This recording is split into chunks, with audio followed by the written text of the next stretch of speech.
The morning Simon Devereux found his house cold, he finally understood what warmth actually meant. But that reckoning lay 4 days hence.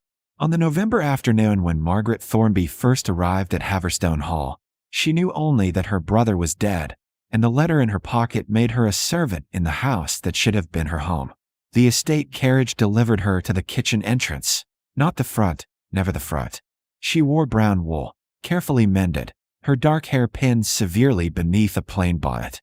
At 33, Margaret possessed the kind of face that disappeared in company, gray eyes that revealed nothing, a mouth trained not to speak unless necessary, hands calloused from work her gentry birth had never prepared her for. Her brother Thomas had been estate manager here for 15 years before the fever took him. His employment contract included a cottage, modest wages, and in the careful script of the late Duke's hand, a provision that his spinster sister might remain as housekeeper should circumstances require it. Circumstances required it. Margaret had £70 to her name and no references for governess work. At 33, plain and poor, her choices were this or a workhouse. The new Duke's steward met her in the servants' hall, barely glancing up from his ledger. "Miss Thornby, you understand the situation has changed since your brother's time. The new Duke married 3 months ago. Her Grace has brought her own lady's maid. Naturally, your position is housekeeper in function only. You'll manage the work, but Mrs. Havering holds the keys and title until her Grace decides otherwise. Until the new Duchess decided a poor relation wasn't worth keeping." Margaret understood perfectly. "Of course," she said quietly. She was given a room in the attics, narrow, cold, furnished with a cot and washstand. Haverstone Hall sprawled around her like a beautiful corpse, Jacobean grandeur softened by neglect, plasterwork crumbling, pole wings closed against heating costs. The old Duke had died suddenly, leaving everything to a distant cousin who had been managing textile mills in Lancashire. Simon Devereux, 38, wealthy from industry, utterly ignorant of how a great house actually functioned.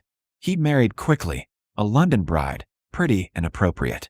The servants whispered that her Grace stayed abed until noon, ordered fires in every room, sent dishes back to the kitchen untouched. Margaret learned the truth of it her first morning. She rose at 5, as she'd done in her brother's cottage, and discovered the kitchen fires unlit, the scullery maid sobbing, and the cook, an elderly woman named Mrs. Dawes, too crippled with rheumatics to carry coal. "Her Grace dismissed the hall boy yesterday," Mrs. Dawes explained, kneading her swollen knuckles. "Said his livery was shabby, but he carried the coal, hauled the water, kept the fires going. Now there's no one, and her Grace wants breakfast in her rooms by 9. Margaret removed her shawl. "Show me where the coal is kept."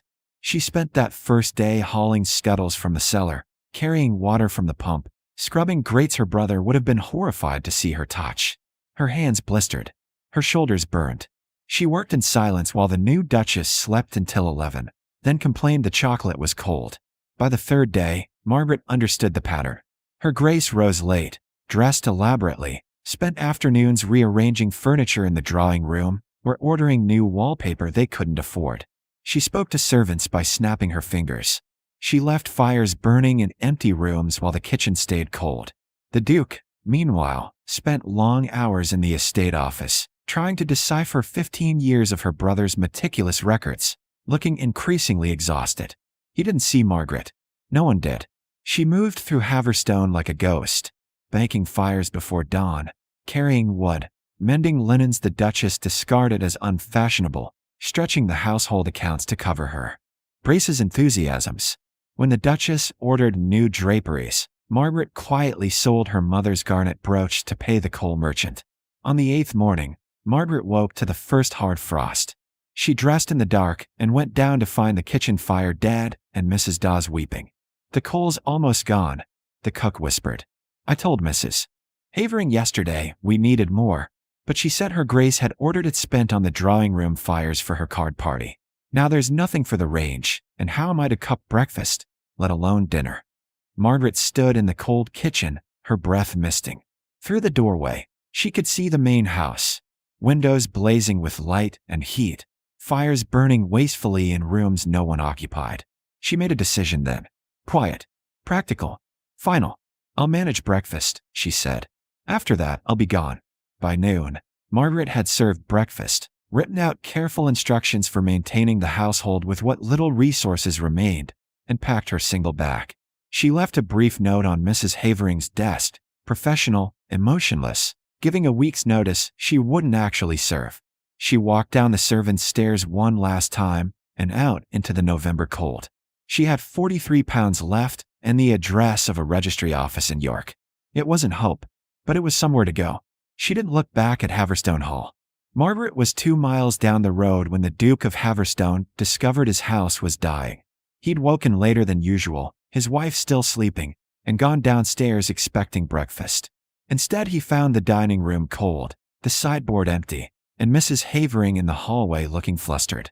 "Where's breakfast?" he asked. "Miss Thornby prepared it, Your Grace, but she's gone. Left this morning. Here's her notice." Simon took the paper with numb fingers.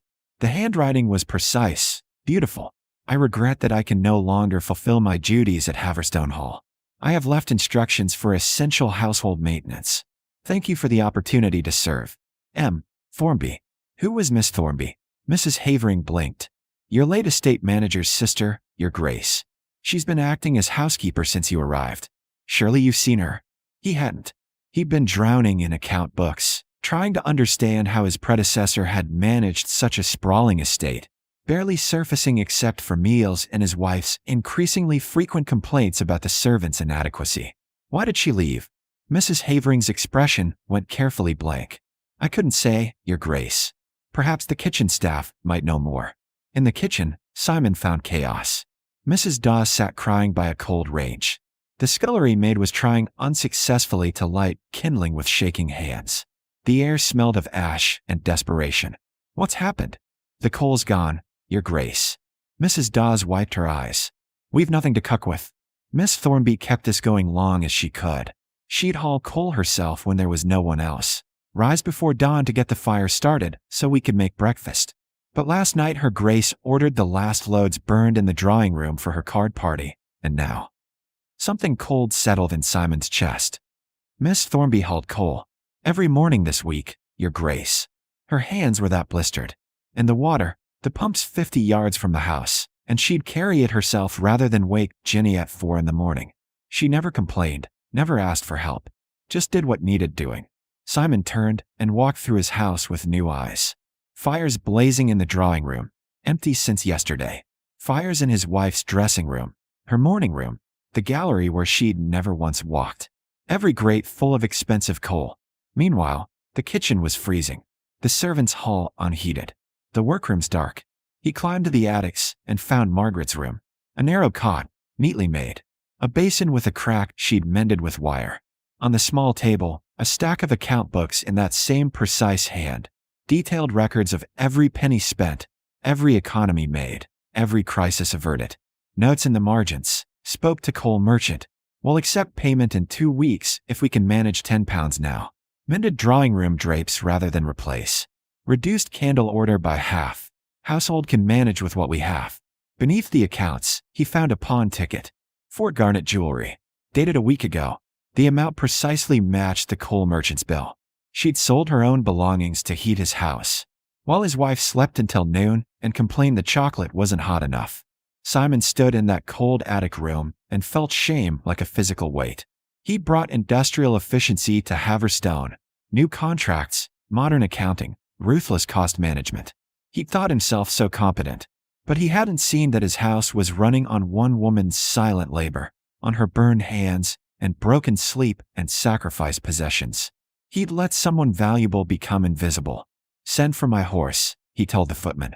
In the master bedroom, his wife was awake, brushing her golden hair before the mirror. "Simon, finally. I need to discuss the spring redecorating. I've found the most wonderful. The kitchen has no coal," he said. Delphine paused mid-stroke. "Well, that's Mrs. Havering's concern, surely? You ordered the last of it burned for your card party. The staff can't cook. The house is freezing. Don't be dramatic. There's coal in every room I've." "Oh, you mean the servants' coal? Well, send someone to fetch more. There's no money for more. Not until quarter day. And the woman who was managing everything, stretching every penny, working herself raw to keep this house running while you slept and spent, has left." Delphine's perfect face showed confusion. What woman? The housekeeper. My estate manager's sister.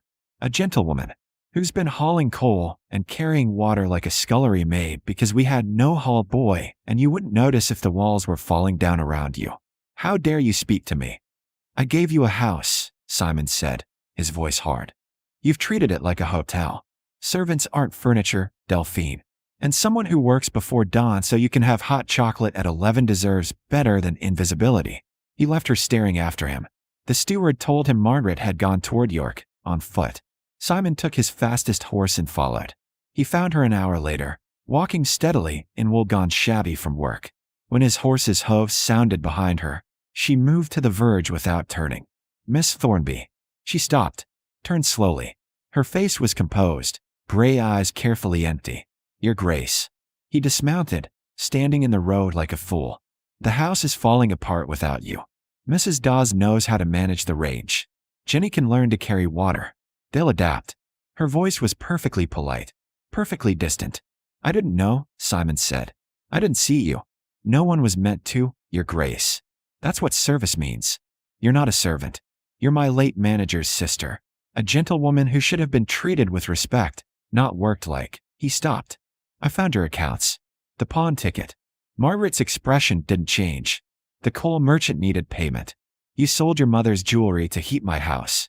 I sold my own jewelry to maintain my position. It was a practical decision. It was, Simon's voice cracked. It was the action of someone who cared for something I barely noticed. Who kept my house running while I buried myself in ledgers, and my wife burned through money we don't have. Margaret stood very still in the November cold. Behind the Duke, Haverstone Hall rose against gray sky, beautiful, crumbling, a house that had been dying by degrees while she'd worked herself to exhaustion trying to save it. Your Grace, she said quietly, you married a woman who fits what a duchess should be. She's young, lovely, knows how to manage drawing rooms and guest lists. I know how to manage coal deliveries and broken pump handles. Those are not the same thing. You made the correct choice. I made a terrible choice. Simon's voice was raw. I married someone who looked the part without asking if she could actually do it. While you, he gestured helplessly, you did everything. Without asking for help or recognition or even basic decency. What? Because the house needed it. Margaret shifted her bag to her other hand. Because your estate manager was my brother, and he loved Haverstone, and I couldn't watch it fall apart. Because work is what I have, Your Grace. It's all I've ever had. That's not true, isn't it? I'm 33, plain, poor, and unmarried. I have no accomplishments that matter in drawing rooms. I can't sing or paint or make clever conversation. But I can keep the house running. I can make sure people are warm and fed and safe. Her voice stayed steady. That has value, even if no one sees it. I see it now. Simon took a step closer. I see you hauling coal before dawn, carrying water, mending drapes you could have replaced, selling your jewelry to keep my servants warm. I see someone who knows exactly what a house needs because she understands that houses are really about people. He paused. I need you to come back. To what? The question wasn't sharp, just practical. Your wife won't change, Your Grace. She'll keep ordering fires and empty rooms and expensive wallpaper you can't afford. I can't work miracles with no resources. Then I'll give you resources. Full authority over household management. Proper salary, not what my predecessor paid. A suite of rooms, not an attic. And my wife. He exhaled slowly. My wife and I will have a conversation about what marriage actually means. What partnership means. Margaret looked at him steadily. You can't change her into someone she's not. No, but I can make clear what I value. And I can stop being blind to what matters. Simon pulled a folded paper from his coat. I had my solicitor draw this up this morning, before I knew you'd gone. A formal contract. Estate manager, same position your brother held, same authority. You know this house better than anyone. You know what it needs. Let me give you the power to actually do something about it. Margaret took the paper with careful hands. Read it slowly. The salary listed was twice what her brother had made. The cottage included was the largest on the estate. 4 rooms, separate kitchen, overlooking the south gardens. This is generous, Your Grace. It's less than you deserve. He hesitated. And it's separate from what I'm asking now, which you're free to refuse. Miss Thornby, Margaret, would you consider allowing me to earn your good opinion? To prove I can learn from catastrophic stupidity? To show you that someone who sees your value will never overlook it again. Why would you want my good opinion? Because when I read your account books this morning, I saw someone who understood what I've been trying to do, save this estate without destroying it. Who knew how to balance cost against necessity. Who made hard decisions without flinching. Simon's voice softened. Because you carried water at dawn so my servants could make breakfast. Because you pawned your mother's jewelry rather than let people go cold. Because you're real in a way I didn't know I was starving for. Margaret stood in the road, holding a contract that offered security and words that offered something more dangerous. Her brother's voice echoed in memory. The measure of a man is what he does when no one's watching. She looked at the Duke's hands, ink-stained from writing at dawn, unloved, extended, waiting. If I return, she said slowly, I'll need your support. When your wife objects to my authority, when her friends whisper about the jumped-up housekeeper, when people suggest you've made a mistake elevating someone so plain. Simon's voice was gentle. Let them whisper. I've spent 3 months married to beauty that doesn't see past its own reflection. You see everything. That's not a compliment, Your Grace. It's exhausting. Then let me share the exhaustion. Come back. Teach me to actually see my own house. We'll figure out the rest together. Margaret considered. She thought of Haverstone's crumbling plasterwork, its empty wings, its potential. She thought of Mrs. Dawes crying in a cold kitchen. She thought of the account books she'd left behind, full of plans for repairs they couldn't afford yet, improvements that would take years. She thought of her brother, who'd loved this house like it was alive. I'll return, she said finally. Under contract. As estate manager. What you're suggesting beyond that? She paused. We'll see. We'll see is more than I deserve. Simon offered his hand. After a moment, Margaret took it. Her palm was rough with calluses. His grip was warm. They rode back to Haverstone together, the weak November sun breaking through clouds. When they reached the hall, Simon called the household together. Every servant from scullery maid to butler. Miss Thornby is Haverstone's new estate manager, he announced. She has full authority over household operations. Anyone who disrespects that authority will answer to me directly. Are we clear? There was a ripple of nods. Mrs. Dawes was openly crying. Jenny, the scullery maid, smiled. The Duchess appeared on the stairs in a morning dress of figured silk. Simon, what is this? You can't seriously mean to. I mean exactly what I said. Miss Thornby will manage this house. You and I will discuss your roles separately. Delphine descended slowly, her face a portrait of beautiful confusion. But she's the housekeeper. She's the person who kept this house running while we slept. She's smarter than both of us combined about what actually matters. And she's staying. Something in his voice made even Delphine pause. She looked at Margaret, really looked, perhaps for the first time, and saw something that made her step back. The conversation that followed, in the Duke's study, was brief and civil. The Duchess returned to London the following week. The marriage was never formally dissolved, but the separation was absolute. Society whispered, but Simon didn't care. Margaret worked methodically through the winter, repairing Haverstone one careful decision at a time. She hired a new hall boy, a steady young man who understood that hard work mattered more than fine livery. She negotiated with tradesmen, stretched budgets, made the house run like the efficient organism it should have been. Simon learned to see his estate through her eyes. They walked the fields at dawn, reviewed accounts by firelight, argued about necessary repairs versus desirable improvements. She taught him that houses were living things, that servants were people who needed warmth and dignity, that true economy meant investing in what lasted. He courted her quietly, not with poetry or flowers, but by listening, by trusting her judgment, by standing beside her when the coal merchant tried to cheat them, when neighboring landowners questioned her authority, when his own steward suggested a woman couldn't possibly manage such responsibility. On a cold March morning, in the estate office that had been her brother's, Simon asked her to marry him. Margaret looked at the man who'd learned to carry water with her, who'd helped her haul wood on frozen mornings, who'd stopped being blind. Yes, she said simply. They married quietly in Haverstone's chapel. Margaret wore dove gray, practical, beautiful. Simon held her calloused hand and made promises he meant to keep. No one called her plain again. Or if they did, it didn't matter. They were too busy rebuilding Haverstone together, one careful, competent decision at a time. The house that had been dying came back to life under their combined attention. Fires burned where they were needed. Servants smiled. The account books balanced. And every morning, Simon woke to warmth that had nothing to do with coal fires and everything to do with the woman beside him, the one who'd always known exactly what a home required. Someone who saw what needed doing and did it. Someone real.